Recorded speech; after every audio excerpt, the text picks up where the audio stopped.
La Sicilia porta l'olio ad Assisi per accendere la lampada votiva di San Francesco, patrono d'Italia. Presenti i sindaci di Agrigento, capitale della cultura. Operazione a Lampedusa dei carabinieri del centro anticrimine per lo smaltimento illegale dei rifiuti speciali. A Grotte una madre rompe il silenzio, denuncia il figlio per soprusi quotidiani. Un sacerdote arrestato a Messina per abusi sessuali in una casa di accoglienza. Il sindacato Cimo prende posizione sul progetto per le malattie rare dell'ASP. I medici fuggono da Agrigento. Presentato il progetto Agrigento Città Teatro al Parco Pirandello al Caos. A Racalmuto tutto pronto per il Foazza Feste che si svolgerà domani e domenica prossimi.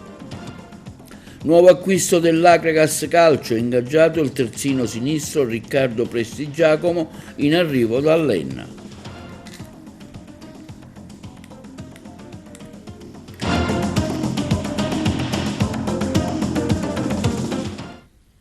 Buongiorno col nostro appuntamento odierno di TVA Notizie del 4 ottobre, venerdì. La Sicilia ad Assisi porta l'olio per accendere la lampada votiva di San Francesco, patrono d'Italia, alla presenza del presidente della regione siciliana Schifani e dei sindaci di Agrigento, capitale della cultura, capitanati da Francesco Miccichè. Particolarmente apprezzata la compagnia del folklore del Val d'Akragas, il servizio di Margherita Trupiano. Ha avuto ieri ufficialmente inizio la Sicilia ad Assisi, le iniziative legate ai festeggiamenti in onore di San Francesco che hanno portato in Umbria oltre 5.000 pellegrini da tutta la Sicilia, una folta rappresentanza di primi cittadini della provincia di Agrigento, capitanati dal sindaco Franco Miccichè, ha voluto essere presente, recando lo striscione Agrigento, capitale della cultura. E sono previsti numerosi appuntamenti per i quali la Sicilia è stata la regione scelta per il 2024 per offrire l'olio che alimenterà la lampada votiva che arde giorno e notte sulla tomba del poverello di Assisi. Ad accendere la lampada dunque il sindaco di Palermo Roberto Lagalla in rappresentanza di tutti i sindaci dei comuni d'Italia. La celebrazione eucaristica presieduta da Monsignor Antonino Raspanti, vescovo di Cireale, trasmessa in diretta da Rai 1. Presente il governatore Schifani che ha portato il suo saluto affermando: una Sicilia festante oggi e domani è chiamata ad invadere Assisi in tutte le sue bellezze e tutta la sua sacralità. Portiamo qui l'olio santo, ha detto, per alimentare la fiamma di San Francesco, e poi ha sottolineato una Sicilia fatta da gente per bene che ama il lavoro e che vuole uscire dai temi della disoccupazione, dalla siccità per la quale ci stiamo battendo alacremente sotto il profilo istituzionale, una Sicilia che accoglie, una Sicilia che aiuta chi sta male e che si occupa dei deboli. Questa è la Sicilia che portiamo ad Assisi e della quale siamo orgogliosi, così ha concluso. Bisogna guadagnare la fiducia dei cittadini anche con la serenità di dire qualche cosa di negativo perché non ci ce la può fare. Ci si deve tentare, perché il cittadino non deve credere alle istituzioni, non deve pensare dei sindaci come in ogni territorio è basilare, strutturale, perché loro sono i portatori dei primi problemi del territorio, problemi a volte complicati, che cambia nell'ecosistema. Noi, signor Sindaco, l'anno scorso abbiamo dovuto contrastare gli incendi, quest'anno la siccità, scherzando con il signor Sindaco,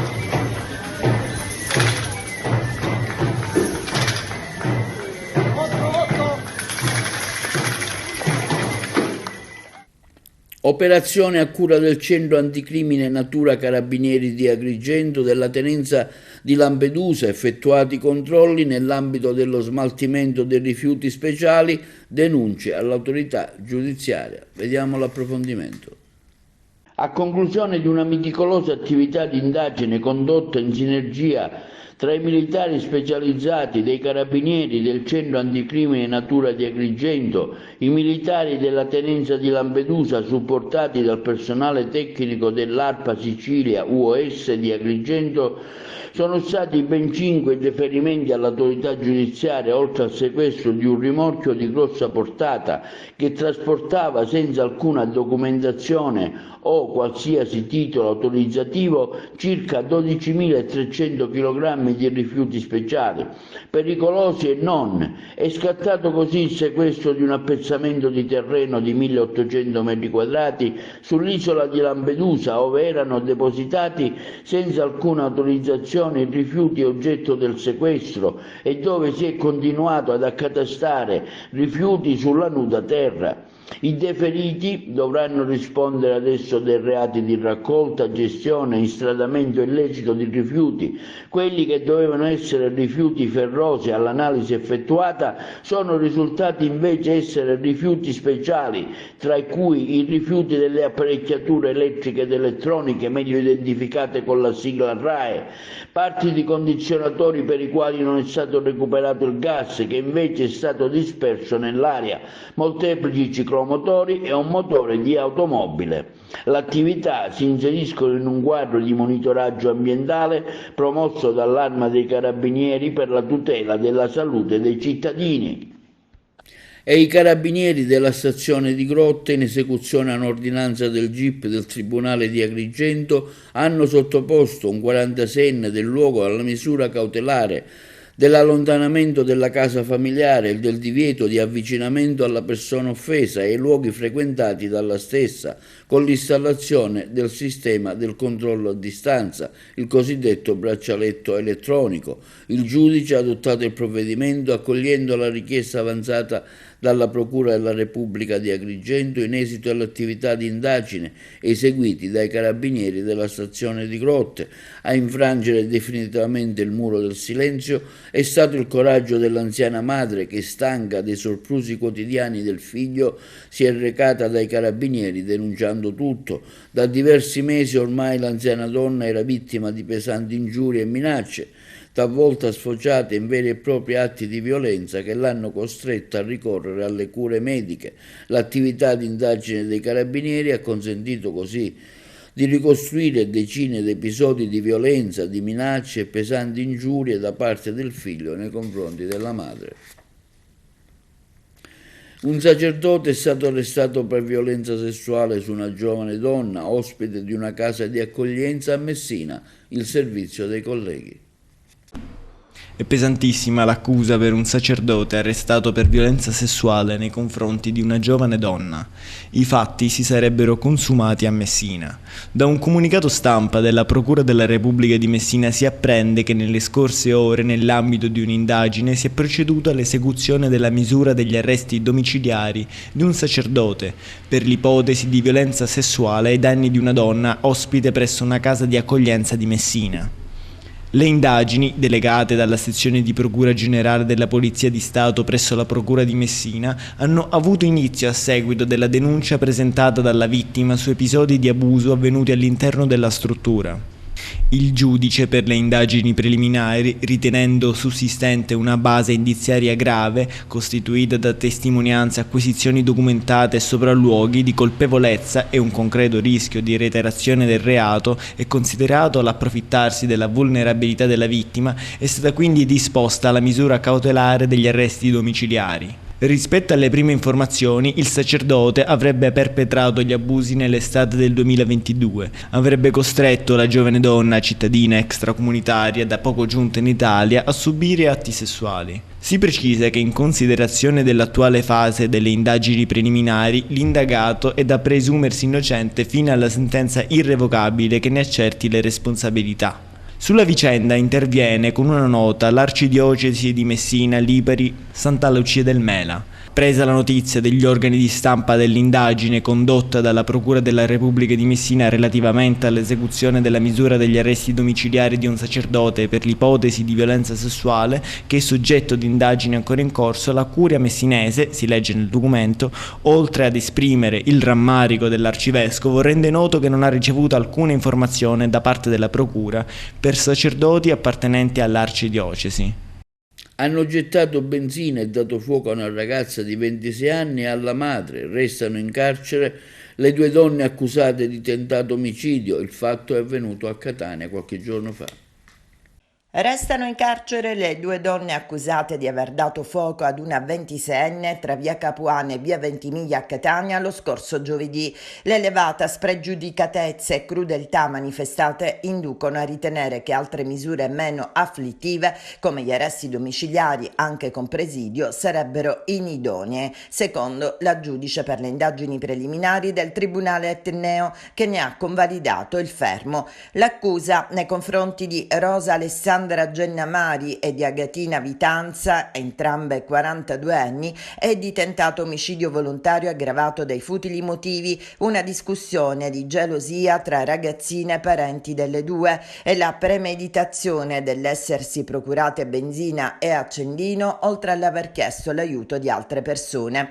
Attraverso un video si vede una piccola utilitaria bianca ferma, la donna che la guida ha il finestrino abbassato e aspetta che il benzinaio gli consegni una bottiglietta che ha appena riempito di carburante e poi paga in contanti. Questo, dicevamo, il video ripreso il 26 settembre scorso dal sistema di sorveglianza della stazione di servizio di Catania, in cui è stato comprato il liquido infiammabile che poco dopo verrà gettato addosso ad una 26enne, appiccando poi il fuoco. Giusy Scalogna, già moglie di Matteo Mazzei, figlio del boss dell'omonimo clan Sebastiano Nuccio Mazzei, e sua madre Giusy Darigo. La prima è ancora in pericolo di vita e si trova ricoverata nel reparto di rianimazione dell'ospedale Cannizzaro con ustioni diffuse al volto, capelli, collo e metà corpo sinistro. La seconda ha invece riportato ferite al braccio destro, giudicate guaribili in 12 giorni. Sanità, progetto per malattie rare, ma il sindacato CIMO, Confederazione Italiana dei Medici Ospedalieri, per mezzo del suo segretario regionale Giuseppe Bonsignore, attacca l'ASPE. I medici fuggono da Agrigento. Ce ne parla meglio la collega Margherita Trupiano.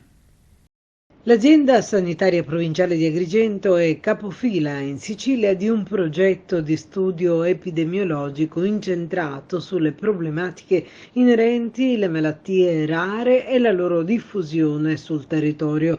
La linea progettuale, intitolata Raccolta Farmaci Health in malattie rare e terapie ad esse associate, coinvolge tutte le unità operative complesse di farmacia dei 5 presidi ospedalieri della provincia e raccoglie i dati quali quantitativi dei medicinali utilizzati per curare le singole malattie rare, nonché mira a monitorare la diffusione delle patologie per area nosologica al fine di valutarne la prevalenza sul territorio, prendendo in considerazione le caratteristiche dei pazienti. E intanto c'è una forte presa di posizione del segretario regionale del CIMO, la Confederazione Italiana dei Medici Ospedalieri, Giuseppe Bonsignore di Agrigento, che dichiara che i medici chiedono da anni di vedersi assegnati gli incarichi dirigenziali previsti dal contratto di lavoro, di avere pagati i gettoni di guardia festiva, di vedere applicate le basilari regole e norme contrattuali, e invece vengono sottoposti a trasferimenti illegittimi, sballottati da un angolo all'altro della provincia di Agrigento in barba al rispetto delle norme vigenti. Le richieste sindacali si susseguono, ma le risposte continuano a non arrivare o, nel migliore dei casi, sono un compendio di arzigogoli che hanno il solo ed esclusivo scopo di negare l'evidenza ed eludere legittime istanze. A questo punto per i medici, dice, è meglio dimettersi che lavorare senza regole nel contesto di una sanità pubblica in crisi di personale sull'intero territorio nazionale, dove si cerca di reclutare medici e infermieri in ogni modo, evidenzia Bonsignore.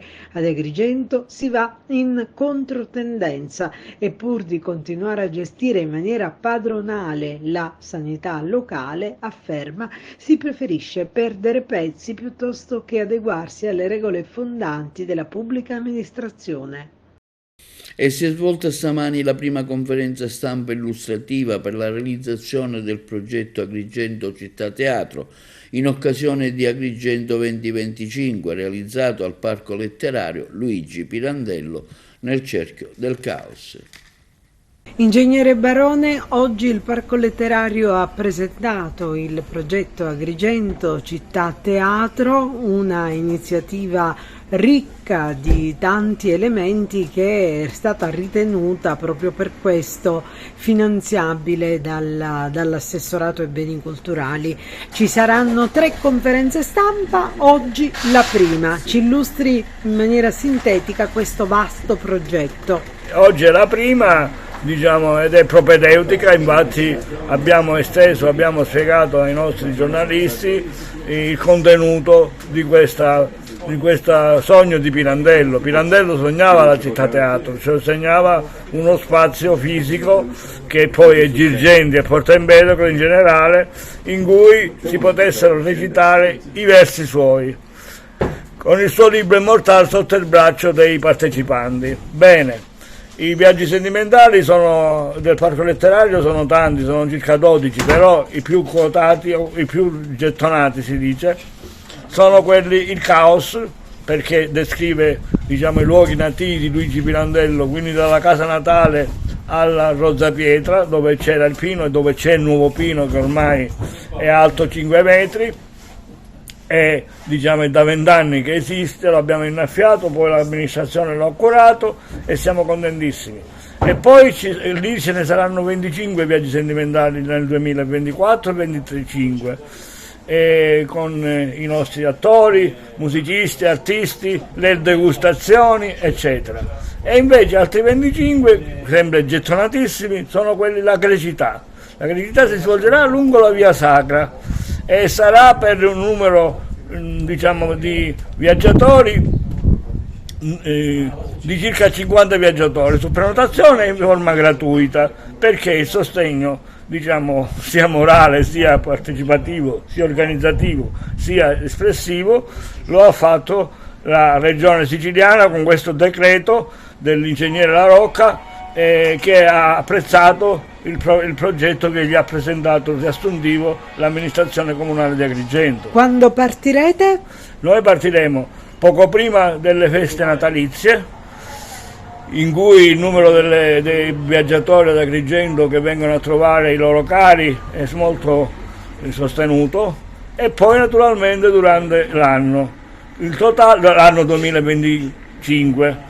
In totale sarà 25 e 25, quindi 50 viaggi sentimentali. Ricordiamoci, per chi lo ha dimenticato, che in un anno ci sono ben 56 settimane, quindi una media di circa un viaggio a settimana, cercando di escludere il momento in cui il caldo eccessivo potrebbe fare svenire dalla bellezza di questa atmosfera surreale i viaggiatori.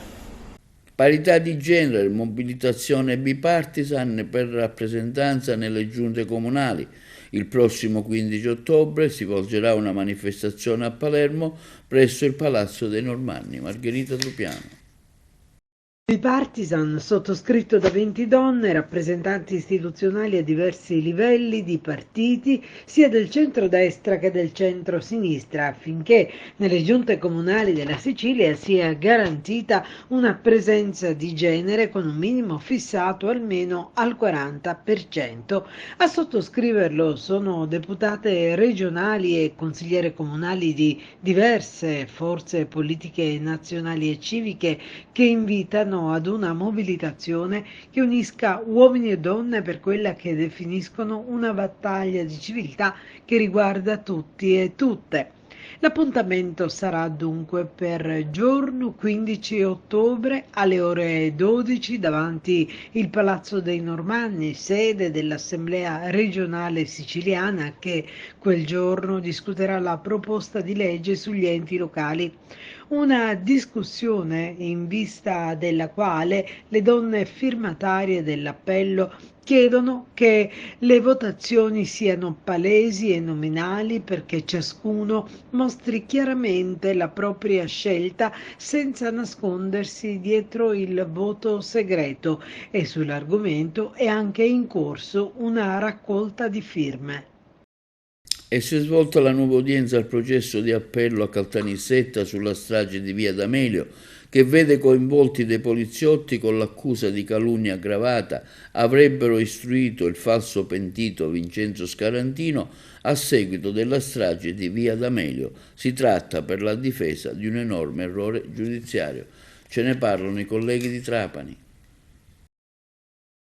La prima volta la richiesta per il Viminale, la presidenza del Consiglio, fu di 60 milioni di lire di risarcimento danni, ma per gli imputati poliziotti Mario Bo, Fabrizio Mattei e Michele Ribaudo, accusati del depistaggio delle indagini sulla strage di Via D'Amelio, venne dichiarata la prescrizione. Il Ministero dell'Interno e Palazzo Chigi, citati come responsabili civili dai boss accusati e condannati ingiustamente proprio in virtù di quel depistaggio, non dovettero pagare nulla. E così nelle scorse ore la nuova citazione sollecitata dei figli del giudice Paolo Borsellino, disposta dal GIP di Caltanissetta all'udienza preliminare a carico di altri 4 poliziotti, Giuseppe Di Gangi, Vincenzo Maniscaldi, Angelo Tedesco e Maurizio Zerilli, imputati di aver dichiarato il falso durante le deposizioni rese al processo ai colleghi. La citazione della Presidenza del Consiglio e del Viminale nel processo è un semplice atto dovuto, privo di qualunque implicazione politica, anzi colgo l'occasione per ringraziare questo governo e la presidente della Commissione Antimafia Chiara Colosimo, che per primi hanno dato parola ai figli del giudice Borsellino, aveva detto l'avvocato dei figli di Borsellino, Fabio Trizzino, dopo aver depositato l'atto di citazione. Nel giugno dello scorso anno la Corte d'Appello di Caltanissetta dichiarò prescritte le accuse di calunnia aggravata dall'aver favorito la mafia contestate a Bo e Mattei, stessa decisione anche per il terzo imputato, l'agente Michele Ribaudo, che invece in primo grado era stato assolto per mancanza di dolo. I figli di Paolo Borsellino, Lucia Manfredi e Fiammetta continuano a ricercare la verità su quell'uccisione tragica del padre, uccisione poi coperta da lunghi, infiniti depistaggi. E si svolgerà domani 5 e 6 ottobre a Racalmuto la nuova edizione del Fuazza Fest all'interno del villaggio e dello street food, la pizza acrobatica, il premio Fuazza Fest, previsto anche intrattenimento musicale, laboratorio culinari, promozione turistica anche per i più piccoli, il servizio. Si svolgerà nel fine settimana, il 5 e il 6 ottobre, a Racalmuto la nuova edizione del Fuazza Fest, all'interno del village con lo street food, la pizza acrobatica, il premio Fuazza Fest, previsto l'intrattenimento musicale, laboratori culinari, promozione turistica e anche un'area per i più piccoli. L'inaugurazione è prevista per sabato 5 ottobre alla presenza del sindaco di Racalmuto Calogero Buongiorno, del vice sindaco Antonio Lauricella, a seguire l'apertura del food e beverage, lo show cooking con la degustazione della Fuazza racalmutese, alle 21 lo spettacolo della pizza acrobatica con il maestro Paolino Bucca e Carmelo Guarnera, componenti della nazionale italiana pizza acrobatica, alle 22 lo spettacolo di illusionismo estremo con Cristian Carapezza. Nella giornata di domenica 6, apertura dell'Expo dell'artigianato agroalimentare, i laboratori per bambini con i maestri pizzaioli, il Luna Park a loro dedicato. Alle 20:30 un pizza talk con le autorità, i giornalisti, imprenditori e turismo delle radici, enogastronomico condotto dal giornalista Nicolò Giangreco, con ospiti il sindaco Calogero Buongiorno, Francesco Di Natale per la CNA, Giancarlo Mattaliano, presidente Vivi Racalmuto, Calogero Alarmo di Rolo d'Italia Bio, Sergio Schillaci, presidente dell'associazione Fed and Beverage, organizzatore della manifestazione. Quindi la consegna del premio Fuazza Fest 2024. La festa si concluderà con lo spettacolo di cabaret di Stefano Piazza e Francesco Maria Marturane e alle 23:30 accendiamo le luci di fine estate sul Regalpetra. L'evento vede l'organizzazione dell'Associazione Food and Beverage e il sostegno dell'Assemblea regionale siciliana, dell'Assessorato regionale agricoltura, del Comune di Racalmuto, dell'Associazione Turismo Vivi Racalmuto, della CNA e di Italia Bio. Iddu, il film liberamente ispirato al boss di Castelvetrano Matteo Messina Denaro, dopo la prima a Venezia, proiettata ad Alcamo, l'anteprima nazionale con il pubblico, tra gli attori anche Toni Servillo, i colleghi di Trapani. Il film l'abbiamo presentato a Venezia e questa è la prima anteprima nazionale con il pubblico qui ad Alcamo. Ogni volta che io mi metto nei panni di un essere umano entra l'essere umano con le sue lati, come dire, di ogni tipo. Io poi sono fermamente convinto che noi all'interno siamo tutto, possiamo essere Felice Maniero, Matteo Messina Denaro, San Francesco, Gandhi, no? Abbiamo dei momenti così vari anche durante la stessa giornata. Dicono che la felicità per i buoni c'è. Ma che lo stabilisce quali sono i buoni e quali sono i cattivi? Vedrete, entra in modo strano la commedia.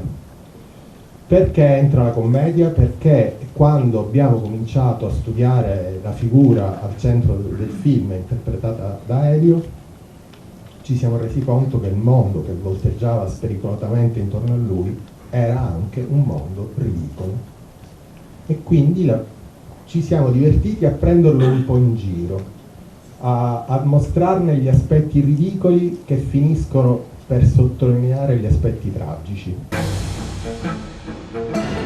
Non sei più preside, Catello. Dopo il tuo arresto sei stato espulso persino dalla massoneria. Io sono una vittima, io sono innocente. Sei morto, come il tuo amico Don Gaetano. Francesco Pipitone, tu non sei nuovo a questa sorta di firma copie? Assolutamente, siamo anzi i primi di questo grande tour della promozione del film che parte da Alcamo, estremamente contenti e soddisfatti, tutti i biglietti disponibili sono stati venduti, il pubblico è interessato. Abbiamo studiato a lungo queste sue corrispondenze epistolari, noi lo studiamo lui da un po' di anni, quando ancora le procure non avevano messo a fuoco esattamente il valore e la portata criminale di questa che sembrava una figura di rincalzo paterna.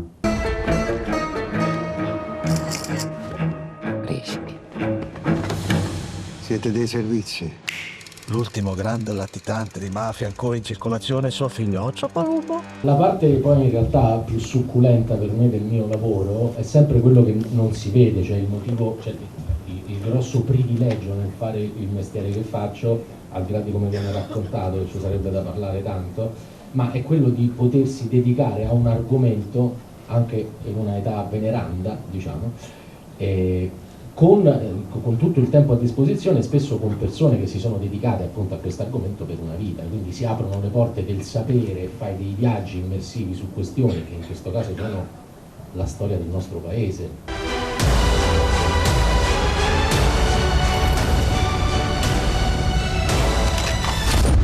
Sicuro che quest'uomo che è stato sempre in certi luoghi fosse davvero così invisibile. Quando affronti invece la latitanza di un uomo che è stato per 30 anni libero, affronti una ferita aperta, perché Adesso è vero che stanno arrestando il medico, il vivandiere, la vivandiera, eccetera, ma lo sappiamo benissimo che non sono queste le figure che hanno consentito per 30 anni che quest'uomo rimanga libero. E quindi il nostro lavoro di registi, di intellettuali, di scrittori siciliani è quello di affrontare le ferite aperte.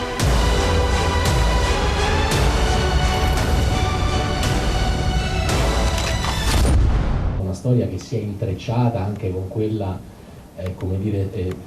chiara sotto i riflettori, che alle volte è finita nei processi, alle volte non c'è neanche finita, e il film racconta un po' questo, poi insomma lo vedrete, questo movimento umano. Nel momento in cui mi si propone un lavoro del genere, poi ovviamente il lavoro bisogna vedere su che taglio la storia, quindi il fatto che me l'abbiano proposto loro insomma già era una sicurezza da quel punto di vista, però ecco, il vero privilegio è stato poter immergermi in questa parte della storia, non solo con loro ma con altre persone che ci hanno aiutato, quindi fare un lavoro veramente che ti fa conoscere.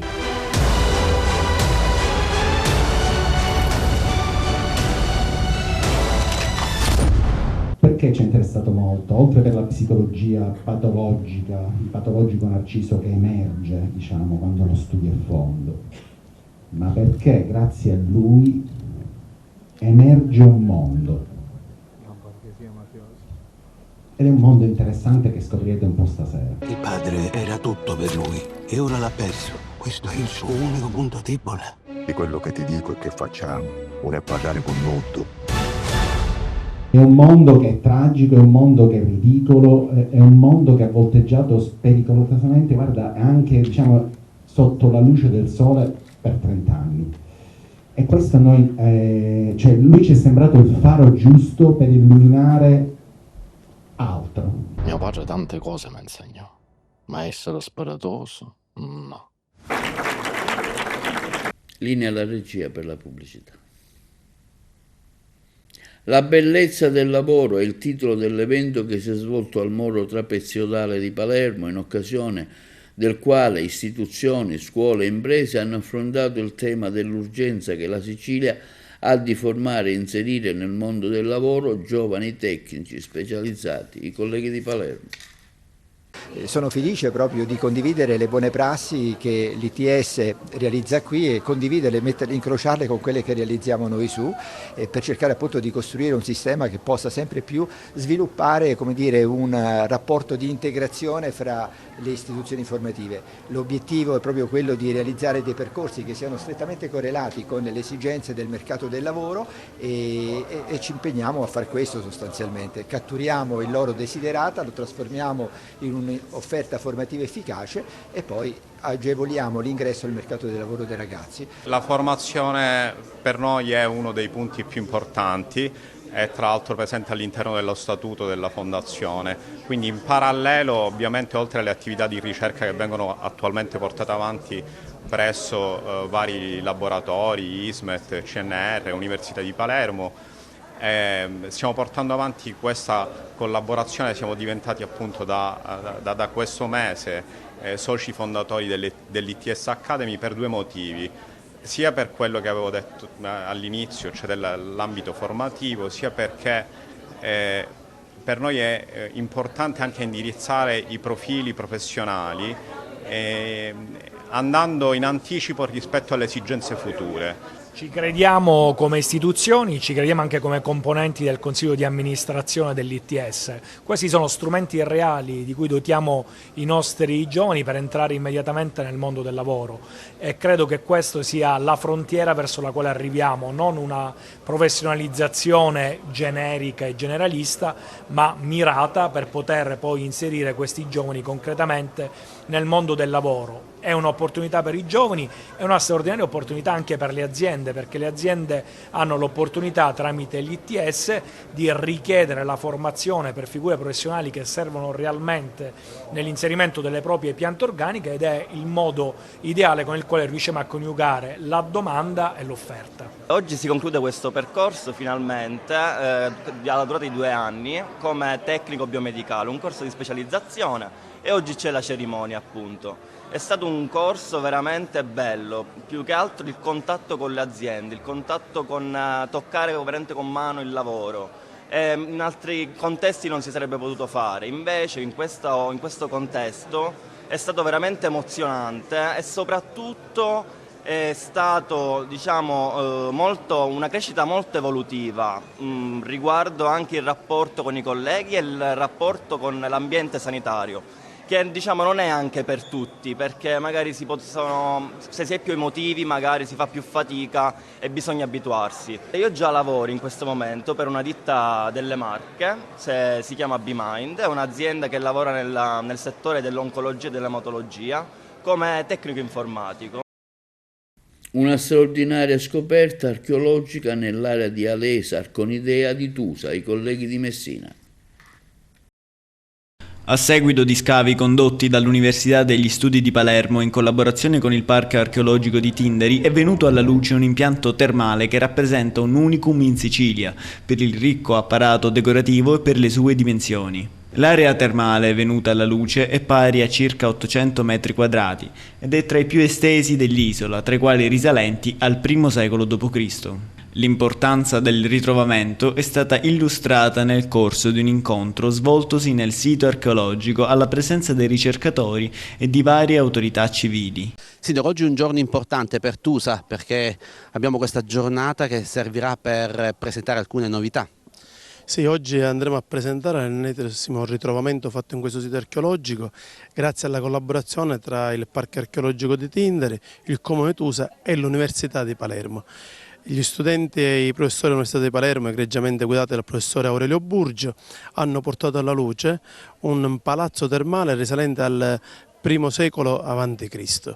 L'anno scorso già avevamo avuto i primi ritrovamenti, abbiamo voluto quest'anno fare delle ulteriori verifiche, abbiamo fatto degli investimenti economici da parte del Comune, da parte del Parco e da parte dell'Università e grazie al lavoro intenso portato avanti dagli studenti possiamo dire che ad Alesa, dopo il Tempio d'Apollo, la Corà e l'anfiteatro i cui lavori ripartiranno entro il 2025, abbiamo anche un palazzo termale di un'importanza rilevante e forse uno dei più grandi di tutta la Sicilia settentrionale. Quindi un sito archeologico che diventa sempre più importante.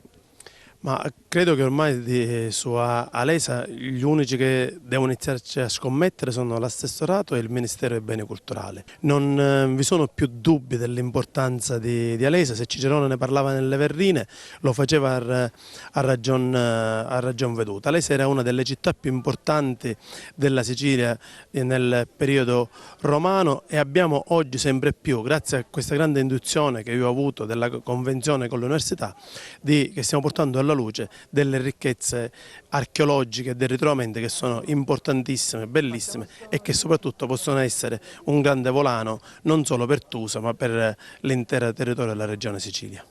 Oggi qui anche alcuni esponenti della regione siciliana? Sì, abbiamo qui il direttore generale, abbiamo il capo della segreteria tecnica dell'assessorato e il neodirettore del Parco Archeologico di Tinderi, il dottore Natoli, che subentrerà al dottore Targia che ha guidato fino al 30 settembre il Parco Archeologico di Tinderi, ma sono certo che con il dottore Natoli continueremo con la stessa collaborazione avuta a tutt'oggi con l'architetto Targia, perché questi risultati si possono ottenere solo ed esclusivamente se vi è una sinergia tra le istituzioni. Oggi qui a Tusa in rappresentanza dell'assessore regionale per presentare un'eccezionale scoperta, possiamo definirla così? Assolutamente sì, una delle tante eccezionali scoperte che grazie al lavoro congiunto tra i nostri tecnici, i direttori dei nostri parchi e le università o altri soggetti ugualmente titolati e qualificati ci permettono di scoprire continuamente nuove meraviglie in una terra che di per sé detiene il 22% del patrimonio culturale e architettonico dell'intero paese. Quindi questa sì, oggi è una giornata per me, una giornata di festa, perché ogni nuovo ritrovamento, ogni volta che noi strappiamo alla terra una testimonianza anche minima, non dico insignificante perché non è mai insignificante, minima come ampiezza, come estensione, è un dato secondo me straordinario ed è un merito straordinario che ci dobbiamo prendere tutto. Abbiamo tantissimi siti archeologici che possono certamente contribuire anche alla crescita del turismo, anche in periodi magari diversi dall'estate. Assolutamente sì. Il mantra oggi è destagionalizzare, quindi sicuramente sarà compito degli operatori del settore destagionalizzare quanto più possibile e noi di mettere a disposizione i nostri meravigliosi siti, parchi, siti UNESCO e quant'altro di meraviglioso questa terra ha ereditato dai propri avi e di renderlo fruibile e valorizzabile naturalmente nell'ambito dello spirito di quelle sono le norme attuali che prevedono proprio che noi dobbiamo senz'altro custodire come accadeva nel passato e tramandare possibilmente in migliori condizioni rispetto a quelle in cui li abbiamo trovati, ma certamente far fruire a una fascia di popolazione la più ampia possibile ed ecco quindi il concetto della destagionalizzazione e valorizzare, perché naturalmente i beni culturali sono anche costosi, sono qualcosa che per essere mantenuto in vita, per essere mantenuto in forma, richiedono una quantità di investimenti ingenti. E per lo sport l'Agragas comunica di avere perfezionato l'ingaggio del terzino sinistro Riccardo Prestigiacomo, classe 2006, alto 1,93 m. L'esterno difensivo arriva dall'Enna, nel recente passato ha vestito le maglie di Santa Croce e Marineo, è cresciuto nel settore giovanile del Palermo. La società biancazzurra dunque rafforza ulteriormente la batteria under nella rosa a disposizione di mister Pino Rigoli. Prestigiacomo, come vediamo nella foto con il direttore sportivo Giuseppe Cammarata, è già a disposizione dello staff tecnico per gli allenamenti in vista della sfida di domenica 6 ottobre sul campo della nuova Igea Virtus. Il sindaco di Catania, Enrico Trantino, e l'assessore allo sport Sergio Parisi, alla presenza del presidente del CONI Sicilia Sergio D'Antoni, hanno consegnato l'elefantino d'argento alle campionesse olimpioniche della spada a Parigi 2024, le catanesi Rossella Fiammingo e Alberta Santuccio. Alla consegna dell'elefantino d'argento alle due spadiste medaglie d'oro hanno partecipato anche alcune ragazze del CUS Catania che si sono distinte a livello nazionale e regionale nelle varie discipline della scherma. Sono veramente felice di ricevere questo riconoscimento. Mi chiedeva il sindaco quanti elefantini avessi ricevuto, questo dovrebbe essere il quarto, quindi c'è una famiglia di elefantini a casa. Però meglio gli elefantini che il tapiro d'oro, vuol dire che ho fatto delle cose importanti e sono onorata di essere qui, sono onorata e felice di essere siciliana e questa medaglia olimpica è per l'Italia, per la Sicilia e per Catania soprattutto. Ci tengo a ringraziare il sindaco per questo premio ricevuto oggi, per me è un onore perché nel momento in cui porto in alto la bandiera tricolore porto anche in alto quello che è la bandiera della mia terra, quindi di Catania, e questo è il frutto di tutti i sacrifici che ho compiuto negli anni e sono contenta di questo riconoscimento e mi auguro di riceverne altri in futuro. È stato un momento importante dare questo riconoscimento a Rossella Fiammingo e ad Alberta Santuccio che rappresentano la Catania che fa sport, raccontando sempre che poi lo sport è un po' raffiore all'orchego della nostra città per i risultati che ottengono i nostri atleti, per i risultati che ottengono le nostre società, per gli investimenti che sono stati fatti negli impianti sportivi. Oggi c'era anche la presenza di Sergio D'Antoni, il presidente del CONI, che tra l'altro è stato ringraziato proprio per aver portato qui Mattarella, perché domani sarà all'inaugurazione dei giochi del CONI, un altro momento importante a testimonianza di quanto Catania sia importante nel panorama nazionale, soprattutto per gli eventi che portano poi tra l'altro quel turismo sportivo che abbiamo sempre inseguito.